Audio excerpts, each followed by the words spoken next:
Hello everyone, good morning, જય શ્રી કૃષ્ણ, જય જલારામ. કેમ છો બધા? મજામાં?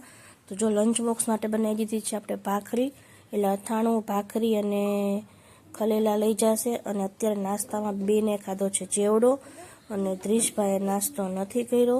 એનું બધું એવું જ હોય છે, રોજનું આખું ડકું કરે તો કરે, બાકી નકરી ચા પીને જાય. અને આજ તો ચા પણ નથી પીધી ભાઈએ, સાવ એમને ગયા છે. ને જો પ્રશાંત પણ ઉઠીને આવી ગયો છે, અને ત્રીશભાઈને તેલ નાખી દે છે, કેમ કે હું આવીને લંચ બોક્સ પેક કરું છું. અને ધૃતિબેનને નાસ્તો પતી ગયો છે, અને ત્રીશભાઈને જો પ્રશાંત રેડી કરે છે, ઓઇલ લગાવી અને હેર કોમ કરી દેશે. અને ત્રણેય અત્યારમાં જતા રહેશે નીચે. વાગી ગયા છે ગાંઠિયા, ગુંદાનપુરી, રોટલી, ચા અને મકાન પાન ચેવડો. 9 વાગી ગયા છે અને પ્રશાંત બેસી ગયો છે નાસ્તો કરવા. તો ચલો હવે આપણે શાંતિથી બધા નાસ્તો કરી લઈએ, હે ને? નકર થઈ જશે લેટ. જો પ્રશાંતે ટિફિન ભરી લીધું. આમાં છે રોટલી, શાક બહાર મૂકી દીધું છે ને ઠરવા માટે.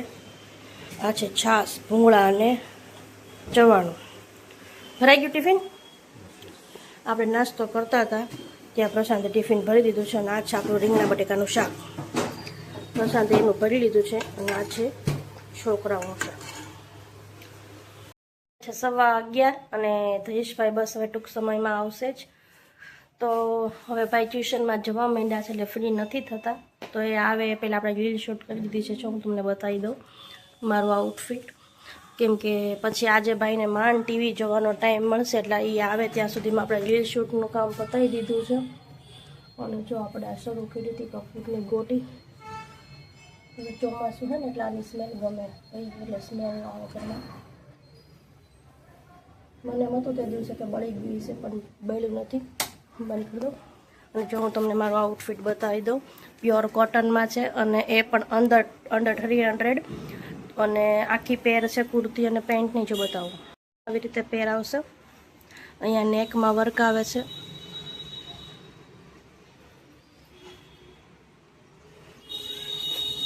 ચલો બાળકો બેસી ગયા છે જમવા. આજે છે સેટરડે. ધ્રીશભાઈ તો વહેલા આવી ગયા હતા 12 વાગે, હે ને ધ્રીશ?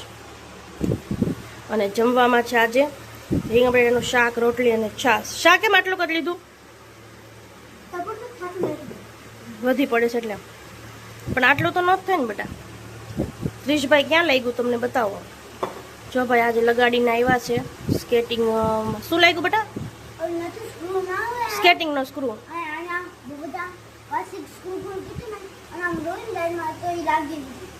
તો હું કરતો તો એવું બધું? ઠીક, એમ લાગી ગયું મને, એમ કે સ્કેટિંગ નાના મોટા કરતો હોય છે એટલે લાગી ગયું. સારું, ચલો ધ્રીશભાઈને હાથ દુખે છે તો આપણે જમાડી દઈએ, હે ને? પાણી કરીને ફ્રી થઈ ગયા છીએ. અને ધૃતિબેન બેસી ગયા છે હોમવર્ક કરવા, હે ને? હોમવર્ક કરો છો? અને ધ્રીશભાઈ ગયા છે ટ્યુશનમાં. અને જો હું તમને બતાવું, ગયા છે 6. અને મેં મિક્સ દાળ પલાળી દીધી છે. આમાં બધી જાતની દાળ હતી, જેટલી હોય ઘરમાં એ બધી પલાળી દીધી છે. રાતે બનાવવાની છે આપણે મિક્સ દાળ. બનાવીશ ત્યારે હું તમને બતાવીશ. જો આ બાજુમાં કેવા છે મારે ભજીયા. અને આ શેનું રાયતું છે, નથી પડતી બુંદીવાળું, સારું છે, ખાટું મીઠું. અને આ છે તીખી ચટણી, સ્પાઈસી. જેથી હું કંઈ ખારું બનાવવાની હોય ને તેથી જ બાજુમાંથી એ કંઈક ખારું આવે. એટલે અમારે પછી અમારું ઘરનું પડ્યું ને કાં પડ્યું રહે. એ આ તો ડિનર સેટમાં ડીશમાં દઈ ગયા છે. આપણે ડિનર સેટમાં દેવા જઈએ છે ને. અહીંયા આવો જો પેલા.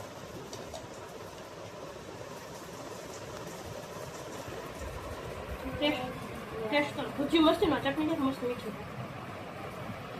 આપણે પ્રસાદના રિવ્યુ લઈએ. પ્રસાદ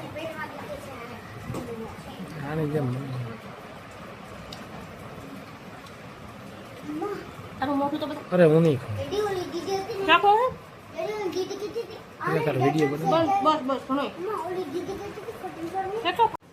જો આપણે મસ્ત તેલ મૂકી દીધું છે. ત્યાં સુધીમાં આપણે જે કાંઈ વસ્તુ રેડી કરવાની છે એ આપણે રેડી કરી દઈએ. મેં પછી આપણે લીમડો. અરે યાર,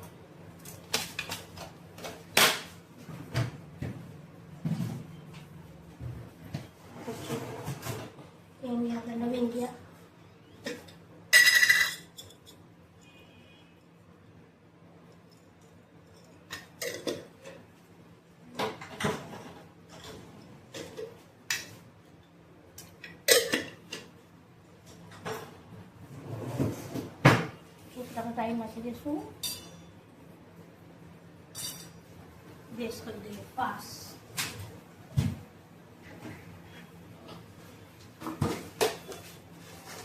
એક જ મરચું નાખશું.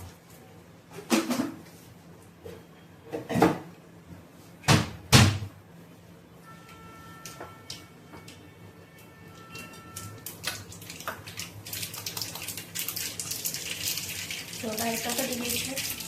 હવે એમાં નાખશું લસણ.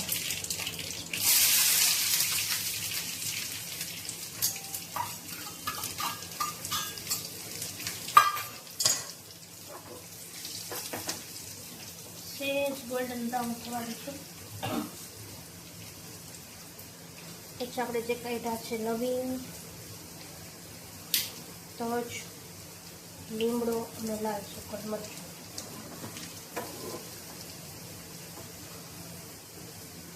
બધું એડ કરી દીધું છે.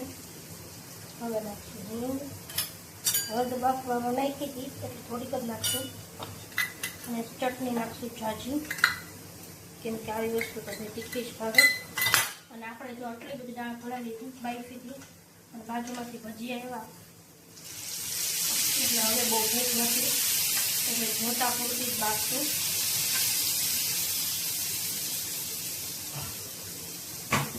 બીજી રાખી દઈશું ફ્રીજમાં, કારણ બપોરે પાછો તડકો લગાવી અને દાળ ફ્રાઈને જીરા રાઈસ કરી દઈશું આપણે.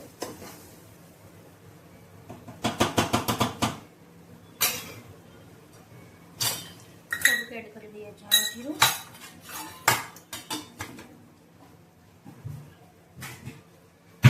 મીઠું આપણે બાફવામાં નાખ્યું એટલે સેજ જ નાખશું.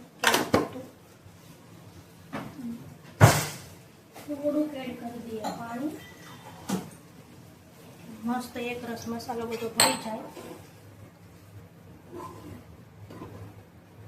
કેમ કે બાજુમાંથી ભજી આવ્યા છે એટલે આપણે બાજુમાં દેવા જશું.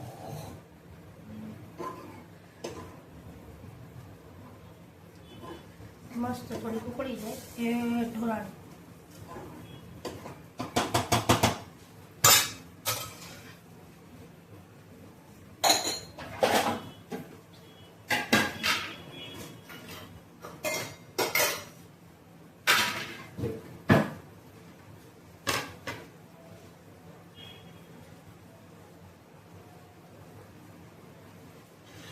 કાંદા ખાવા છે પ્રશાંત? હે પ્રશાંત? હે પ્રશાંત?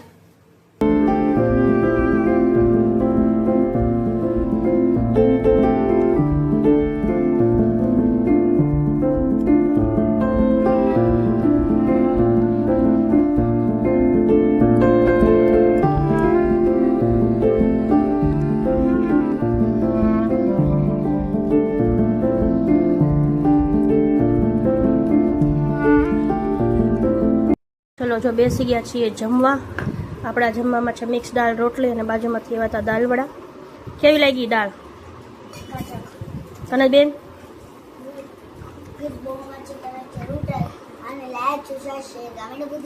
હા ચાલો જલ્દી હવે જમવા માંડો, દાળ ઠરી જાય. તું દીદી ભેગો બેસી જા બેટા, અહીંયા નહીં ફાવે તને. કાંઈ નહીં, હાલો વાંધો નહીં. કાલે બનાવશું જ આપણે, કેમ કે દાળ મેં વધારે તો નહોતી. શું થયું?